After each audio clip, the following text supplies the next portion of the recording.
Today is July 30th, 2009. Thank you, Mr. Matthews, for being with us today and sharing your memories. You're welcome. So, how long has your family been here in Carroll County? Well, my family goes back in the area, really preceding the origination of Carroll County in 1837. My ancestors settled in northern Baltimore County and York County, Pennsylvania in the 1700s, and then migrated into what would become Carroll County throughout the 17 and early 1800s. So my family's been here a long time.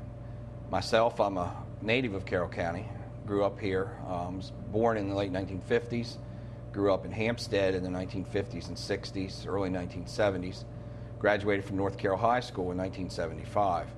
So except for 4 years being away at college in Pennsylvania, I've lived here pretty much all of my 51 years.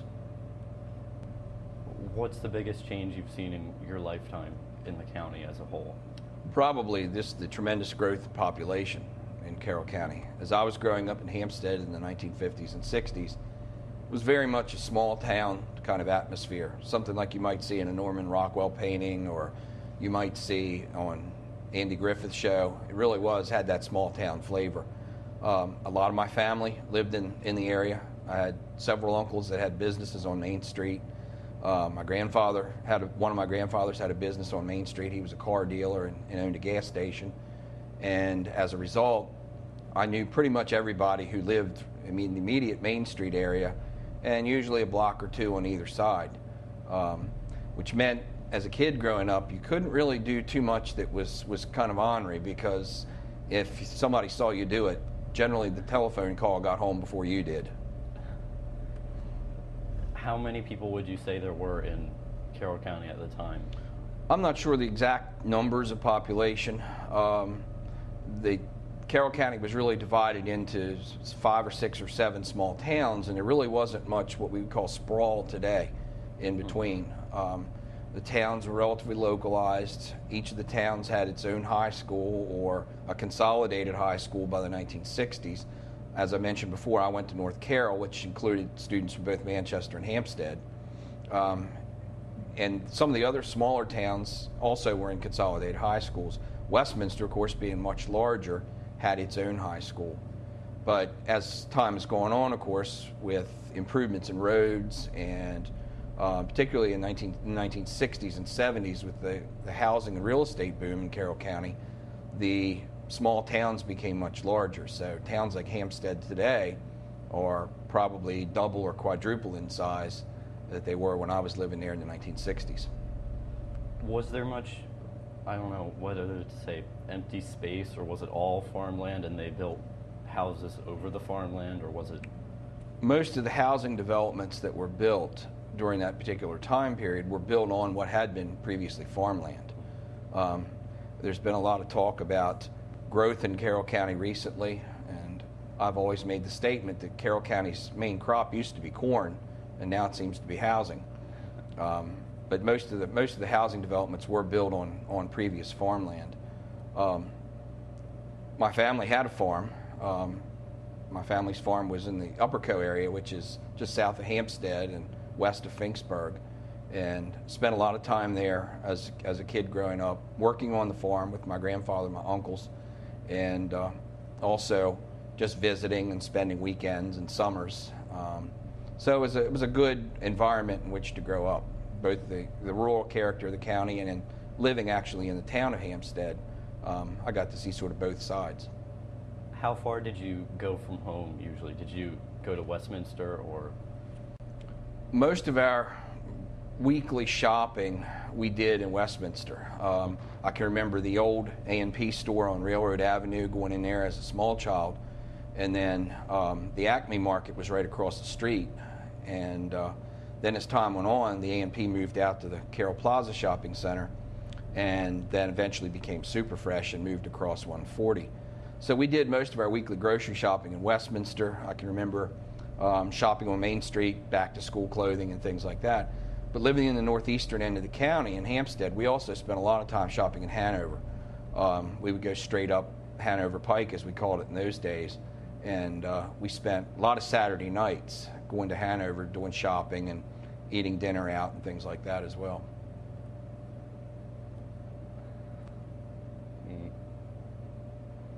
One of the biggest changes, I think, that probably came to the Westminster area in the 1950s was the development of Route 140, what was conceived as a bypass for Westminster.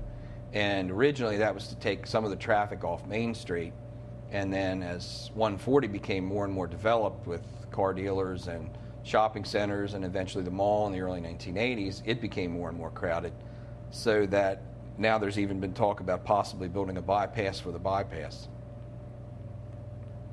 Would you say the roads are the main thing that's been increasing the population growth of Carroll County, or has it just been a general growth over time? Well, the road improvement that Carroll County's undergone in the last 50 years has really been tremendous. It's hard for people, I think, today to imagine how poor some of the roads were in the county before World War II. Now, of course, that was before my memory, but I can remember my aunts and uncles and my grandparents talking about the road that ran past the farm was particularly bad. And just not too long ago, I remember my aunt talking about how they would go into Hampstead to go to the movies on Saturday night and visit with my great-grandmother. And in the spring, particularly after the winter thaw, the road would be literally axle deep in mud, and the car would get stuck. My grandfather would have to walk from where the car got stuck to the farm, get his mules that he used to farm, bring them down, hook them to the front of the car. My grandmother would steer, and he would drive the mules to pull the car back up the hill. So today, we don't have anything like that. You know, we have modern highways, paved roads. There are very, very few miles of dirt road left in Carroll County. I can remember in the 1970s and early 1980s, that was a big push by the commissioners, was to get Carroll County roads all finally paved. So that's been a big change. How has the school situation changed? I mean, you said there were 5 separate schools all over the county, one for each town, but were they originally just like the one-room schoolhouse kind of stereotype? Or into the 1920s, and I believe even into the early 1930s, there were still a lot of one-room schools being used around Carroll County. Of course, Westminster was the first town to have a complete consolidated high school. Westminster High School opened in 1896 in the building that's now where the Westminster Inn once was, on Center and Green Street. And then in 1937, the school moved to the Longlow Avenue building, and then in 1971, the current facility at Washington Road was built. But most of the outlying towns, Hampstead, Manchester, Sykesville, Mount Airy, Tawnytown, they all had their own high schools. The northern section, central section of the county, around the Union Mills, Silver Run area, had Elmer Wolff High, or had Charles Carroll High School. Union Bridge had Elmer Wolff, and so forth. In the 1960s, late 1950s, early 1960s, those schools started to be turned into elementary schools when the consolidated high schools were built. So when I graduated in 1975, you had North Carroll High School for the Northeast region, Francis Scott Key for the Northwest region, Westminster in the central part of the county, South Carroll had just recently built for the whole southern end of the county. And then since I've been teaching here at Westminster High School, we've added Liberty High School, we've added Winters Mill, and we've added Century High School. And this year, of course, Manchester Valley will be opening. how would you say that, you said your family was around before Carroll County was even formed. Do you know how it would have, how the forming of Carroll County actually changed anything at that time? Well, it certainly changed the boundaries. Baltimore County extended all the way into basically what's Main Street of Westminster. The boundary line was just about where Main Street runs, along what was the Reisterstown Turnpike at that time. And on the western side of Main Street then was actually Frederick County. And in 1837, there were enough people in this region who wanted to have their own county because it was a long way to go to Frederick to do business or a long way to go to Towson to do business and the county seats there. So people in this area pushed to have their own county. And there was some political opposition to that. Not everybody wanted to do that. Apparently, there's a story that some people in Manchester were so vigorously opposed to the formation of a new county, they wanted to remain with Baltimore County, that they actually set up a cannon and fired it toward Westminster in protest. So not everybody was excited about the idea of Carroll County being formed. But the county was formed in 1837. The courthouse was built, and we've had Carroll County government since then.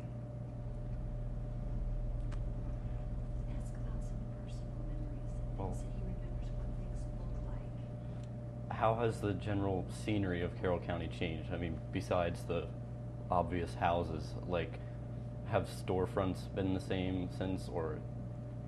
Well, of course, as time goes on, things modernize. So things today don't look as much like they did, say, 40, 50 years ago when I was growing up. Probably the biggest changes, as you mentioned, as we've talked about before, is just the increasing areas of housing. Not just in Carroll County, but even in the Baltimore region. I can remember going to Pikesville as a child and having virtually no traffic lights between Reisterstown and Pikesville. And most of that area was farmland. So when you left Reisterstown, you actually went back out into the country. There was a flashing light at McDonald Lane, and that was virtually the only traffic control between Reisterstown and Pikesville. Of course, I came onto the scene just as the Beltway was being built, just as the interstate highway system was being built. So as I was growing up, I really don't remember a time when the Beltway wasn't there. I can remember when parts of it weren't complete. I can remember when Interstate 95 was built, it not being completed all the way up and down the East Coast. I can remember when we went to Florida in the early 1970s, portions of it weren't completed. But improvements in roads like State Route 97, running from basically Westminster to the southern part of the county, that was a new road that was constructed in the late 1950s, early 1960s to replace Washington Road. So that was a major improvement. The improvements on Route 91 between Foulsburg and Gamber, that was essentially a totally new road that was built. Really upgraded the road system in the county and made a lot of the growth and development possible because people could now live in Carroll County and drive to work in Baltimore or Washington. As I was growing up, my father worked in Towson, and he used to laugh that people in Towson thought Hampstead was somewhere between Baltimore and the North Pole. Because the weather was so much different. We'd get big snows and they wouldn't in the Baltimore area, and people just said, Hampstead, where's that? But now, of course, people commute from Baltimore all the way to Hanover and Cross Keys and beyond, Littlestown, Gettysburg. So we've become, I think, much more of a bedroom community in Carroll County than we used to be. Used to be much more self-contained. People lived and shopped and worked, went to school within the county. And Baltimore was a place that farmers sent their produce to sell, and places where people came on Sunday afternoon to go to Bulgars and eat fried chicken dinners.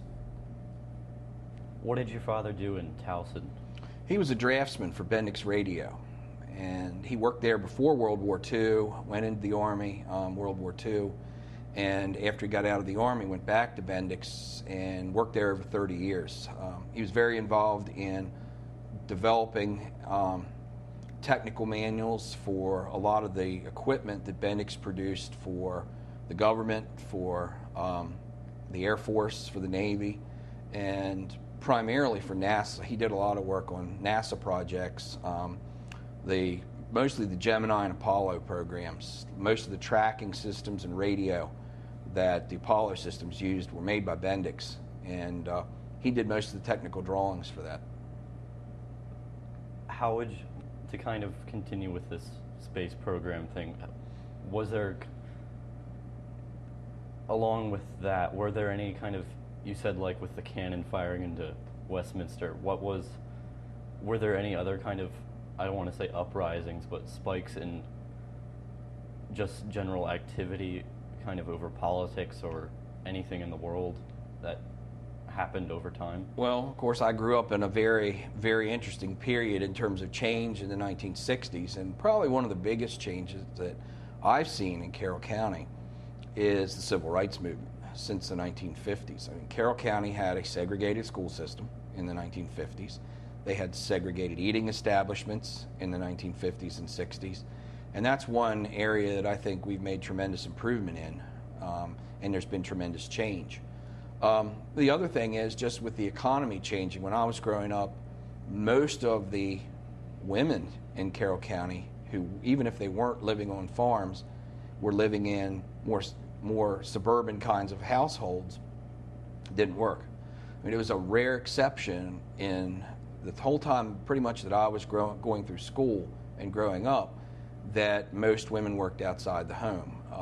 It was very much the Leave It to Beaver lifestyle when I was growing up. Most women stayed at home, fathers worked, they went to work at pretty much the same time every day, came home at the same time every day, went to a coat and tie job, and basically it was pretty much like what you see on TV shows about the 1950s and early 1960s. That seems very stereotypical, but I mean that was basically my experience growing up in that particular situation. So even as a child, do you think those kind of TV shows are actually accurate? Well, I mean, that was my experience. Most of the kids that I went to school with, their dads went to work like word cleaver every day, came home pretty much the same time every day. Our moms all were at home during the day. There would be cookies baked when we got home from school. I mean, it was pretty much the stereotype life, the conformity of the 1950s. And of course, as we got into the 1960s, as I mentioned, the civil rights movement was, a major part of the change that went on. Changing roles of women. More and more women began to work outside of the home by the 1970s. We started to see more opportunities for girls. I can remember in sports, for example, in high school, there were very, very few women's sports teams in high school. Girls had very, very few choices if they wanted to play sports. Basically, field hockey in the fall, volleyball, basketball, and track if the school happened to have a track. But they were basically the girls were limited to those sports. Boys had a little bit more offerings. They could play football or soccer in the fall, and not every school even had a football team in the early 60s. Westminster did because it was a bigger school. North Carroll didn't. So North Carroll was a state powerhouse in soccer for many, many years because most of the big guys played soccer, and they were pretty intimidating on the field. North Carroll had several really good state championship teams in the early 1960s. So you had football and soccer in the fall, basketball and wrestling in the winter months, and then in the spring, very few schools, if any, in Carroll County had a lacrosse program until the mid-1970s. It was just beginning about the time that I graduated. Not all the schools had baseball teams, so basically in the spring, the offerings were pretty slim, even for boys. Track was about it for spring sports. What kind of things would you do in your free time? I mean, I'm kind of going off on a tangent now, but what did you do? Well, growing up in the baby boom generation, there were a lot of kids around, so there was always somebody to play with. My mother had a number of brothers and sisters. They mostly all had children, so there were a lot of cousins around, and we all lived close together. There were pickup ball games. Somebody was always in the neighborhood, was always playing kickball, softball, baseball. So we did a lot of that. Every kid pretty much in the neighborhood had a sandbox, so when we were little, we were always building roads and parking lots and driving our construction equipment around in the sandbox. As we got older, I was involved in Boy Scouts, in the local scout troop in Hampstead, so we did that. Started with Cub Scouts, went into Boy Scouts. So we did that. We had, obviously, school activities. I was involved in the chorus at North Carroll, the vocal ensemble at North Carroll. I was one of the group in the class that actually started that back in the early 1970s, and of course that became really big, really well known around the region. So that was something that I was involved with. We also did a lot of school drama. We always had an 8th grade play that the 8th graders put on every year. See, I was in a combined junior-senior high school at North Carroll at the time, so we had grades 7 through 12 in the same building. And then usually the juniors had a drama production, and then there was usually a senior musical. In my senior year, we did South Pacific. So I was involved in that. And decorating for proms, for dances. Like I say, there were a lot of school activities. Most people were involved in a local church, so there were always church activities to be involved with. We didn't have the video games, the iPods, the computers, and everything that kids have to work with and play with today, but we made our own fun. We built tree houses. As I said, we had pickup ball games. I can remember a lot of times in the summer, a bunch of guys would come around in the morning and say, hey, we're going to have a game at 10 o'clock. And every kid in the neighborhood would grab his baseball glove and run down to the playground where there were ball diamonds, and we'd just play all day. And our parents knew where we were. They weren't worried about somebody carrying us away. When we got tired or thirsty, we came home for lunch or to get a drink, and then we went right back to play. So obviously the attitude towards kids has changed since then. So how was, I guess school is kind of the focal point where you would see the change the most, but how did parents think of, was there this constant focus on your future for the kids, or was it more just kind of going along with? Well, there was certainly a focus on the future. My generation was probably the first generation in the United States, particularly in Carroll County, to have the opportunity for college education if you wanted it. My parents, of course, their generation had grown up in the Depression, had gone through World War II, so there weren't as many opportunities for them to attend college. Some of my older cousins had gone to college, and it was pretty much expected, I think, at least in my family, that you would go to school, work hard, study hard, get into college, go to college, and for that generation, for my parents' generation, a college education was like gold. They had not had the opportunity to have it. They saw their peers who had a college education really having much more in terms of wages and salaries and material things, and there was always an emphasis when we were growing up, at least in my peer group, that you were going to college. I mean, there really wasn't a whole lot of latitude there to say, I don't think so. I don't think I want to go to college. So we were really, I wouldn't say we were pressured, but there was just always that expectation that that was sort of the next stage of things after high school. And not all of my peers went to college. A lot of my friends attended the tech center and became very successful as plumbers, electricians. Good friend of mine has his own auto repair and body business, and he's doing very well at that. So college was one way to improve yourself, get a better education, make a good living, but that wasn't the only way. What were some of the other ways? Well, as I mentioned, some people went to the tech center. At the time, there were a lot of manufacturing jobs in this area. Black & Decker, of course, was located in Hampstead. One of their largest manufacturing plants in the world was located there. So for a lot of people, the expectation was, I'll graduate from high school, I'll go down to Black & Decker, I'll get a job working in assembly or in the manufacturing industry there. And a lot of people did very well working there. I knew an awful lot of people in my neighborhood and around town who worked there, and they employed thousands of people in that plant. When they had their shift change around 4 in the afternoon, it was gridlock on Main Street until all of their commuters had gone wherever they lived. You mentioned a while back you had a family reunion in 1994. How has your family expanded since then? Like, what areas has it stayed centered around Carroll County, or has it spread all over the state or the country? Well, we're spread all out, as most families, I guess, today. Most of us grew up in the Hampstead area. My family goes back in that area, in the northeastern or northwestern Baltimore County area, to 1773. So we sort of started there and then spread out. Some of the early family members migrated to Westminster. One of my distant relatives was the mayor of Westminster, George Matthews, in the 1930s. My great-grandfather didn't go quite so far. He moved to Hampstead. That's where my grandfather was born, and my father and all my aunts and uncles on his side of the family. My mother grew up only 7 or 8 miles from there, so most of my family was located right in that area.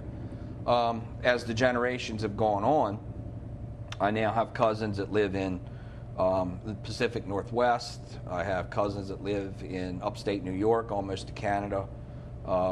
North Carolina, all over the place. We've kind of scattered, I guess, as most families in my generation have done, with work and school and military commitments. It's taken us far and wide. What kind of... well, tell them to cut that. Well, what kind of family traditions do you have over, and do you know how they started? Anything in particular? Well, I think our family traditions are like a lot of other people's family traditions in this area. I come from Scottish and German ancestry, so in this area, we basically have most of the traditional holidays: Thanksgiving, Christmas, Easter, and then Memorial Day, 4th of July, picnics, things like that. When my grandparents were living, their farm was really kind of the center of our family activities for the most part. You can remember very big Thanksgiving dinners, with them having 8 children, and then all of their children, even if only half the family was home for Thanksgiving or Christmas. It was a pretty big dinner. And my grandmother was an excellent cook. My mother's an excellent cook. And there was plenty to eat. Lots of desserts, good food, just a good time. We always would have, on my mother's side, we would always have what we called a Christmas party. It was separate from Christmas Day, where the whole family would gather. All of her brothers and sisters, all of my cousins, my grandparents. I was lucky enough on that side of the family to still have 2 great-grandparents living until I was in high school. And I had another great-grandmother on my father's side. So I have 3 great-grandparents that I could remember.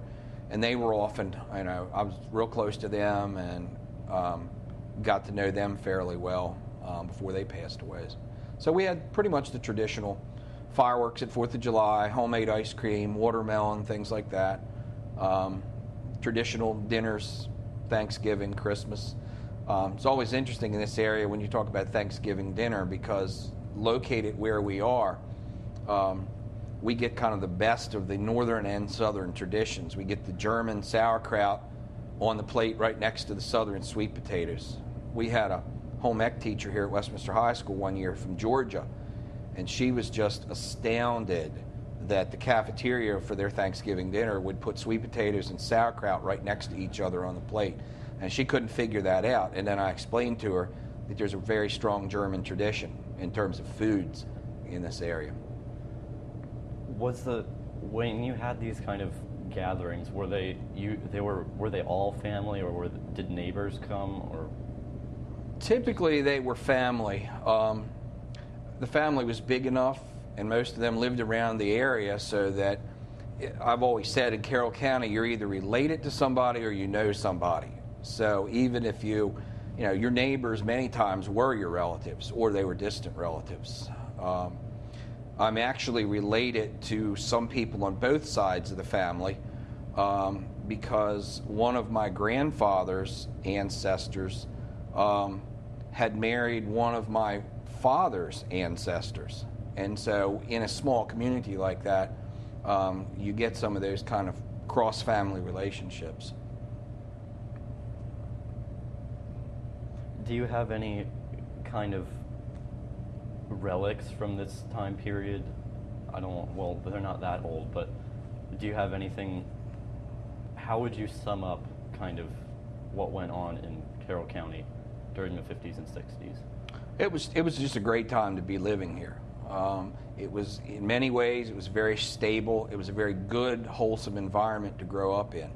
I mentioned before that, if you got in trouble, word got home before you did. So there was a lot of social cohesiveness within the community, which tended to keep people pretty much on the straight and narrow. I mean, you really didn't want to get in too much trouble, because somebody in your family, or somebody that your parents had gone to school with, or that knew your parents or knew you, was going to report back pretty quickly. So, there really wasn't that much opportunity to get in too much big trouble.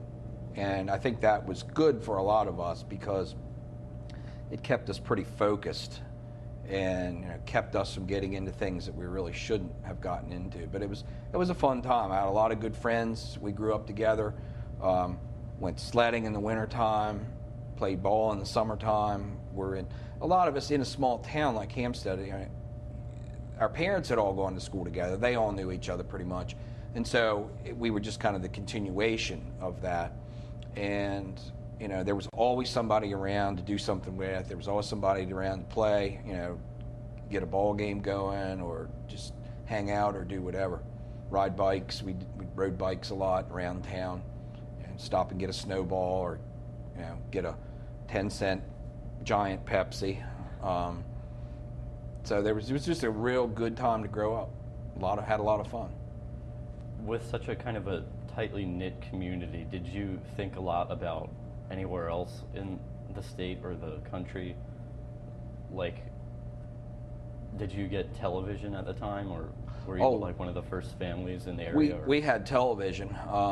We had a black and white TV for most of the 60s. I can remember my aunt and uncle got a colored television sometime in the mid-1960s, and I can remember going down there at Christmas time just to see it. It was such a big deal. It was sort of like when high-definition TV came out recently. When you were used to growing up with black and white TV, the first time you saw colored TV, it was a big deal. It was really impressive.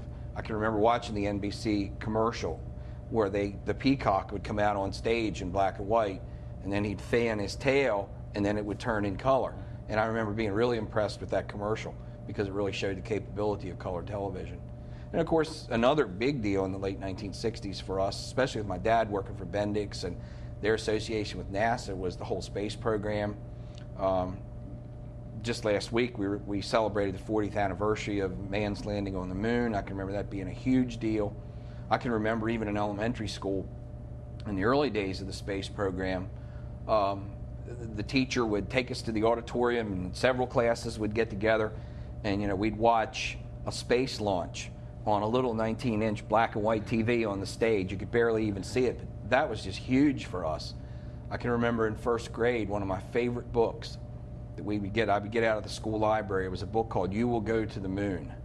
And of course, that was projecting into the future, and they thought that by the year 2000, people would be going on vacation to the moon, just like they might go to the Grand Canyon or Hawaii or someplace. Obviously, that didn't happen, but it just gave us a lot of anticipation for the future and a lot of real positive outlook on the future, that things were really going to continue to get better and improve. And so the space program was a big part of that. Did you obviously got the United States news in a way because you got the space program, but did Carroll County get the impact of the Vietnam War, for instance? Absolutely. My cousin was engaged to a guy who was in the Marines. He was in Vietnam, so that brought that real close to home. I was in school with a guy whose brother was killed. He was a Green Beret. He was killed in Vietnam, so that brought it close to home. Of course, we saw all the protests on TV. We were well aware. We got, at one time, one and sometimes two daily papers at home. We got the Hanover Evening Sun weekdays, and we got the Sunday Sun out of Baltimore on weekends. So we had a daily paper. I can remember reading the newspaper pretty much as soon as I could read. We had regular television network broadcasts. Nobody had cable in those days. There was no cable television in this area. But we got the three main channels out of Baltimore, several Washington channels.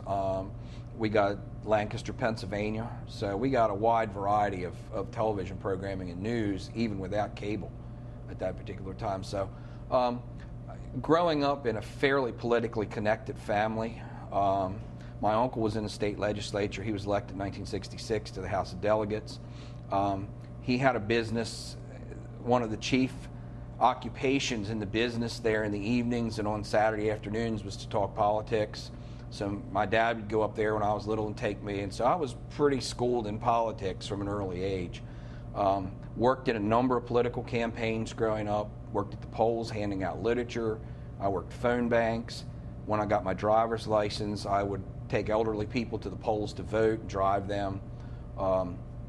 worked in I worked in my uncle's campaign a number of times, as well as several other people that he ran with or people that I supported over the years politically. So that was something else that I did growing up and very much enjoyed. Well, I'm going to have to kind of wrap it up now a little bit. So any last things you want to say for now? Or just that living in Carroll County for 51 years has been a really good experience. I really enjoyed it. Seen a lot of changes. Plan on staying around a few more years. Have you ever thought you'd rather be somewhere else? I think we all think that from time to time. But anytime I go somewhere else, I always seem to wind up back here. Well, okay. Thanks again, Mr. Matthews, for sharing memories with us. You're welcome.